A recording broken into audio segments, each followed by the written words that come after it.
ಬಳಪ ಹಿಡಿದ ಭಗವಂತ ಇರುತ್ತಾನೆ ನಮ ಸುತ್ತ ಅವತಾರ ನಾನಾ ರೂಪವೋ ಹಣೆ ಬರಹ ತಿದ್ದಿ ಬರೆಯಲು ಕತ್ತಲೆಯಿಂದ ಬಂತ ನಮ್ಮ ಕೈಯ ಹಿಡಿಯುತ್ತ ಕರೆದೊಯ್ದ ಬೆಳಕು ತೋರಲು ಜಯವಾಗಿ ಗದರೋದು ನಮ್ಮ ಬೆಳೆಸಲು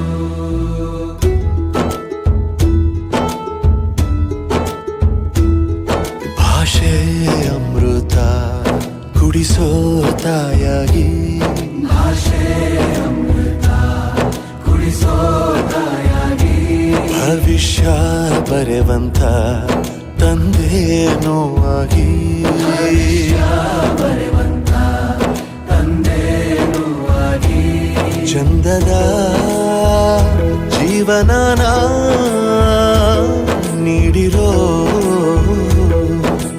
ಗುರುಗಳು ನಮ್ಮ ಗುರುಗಳು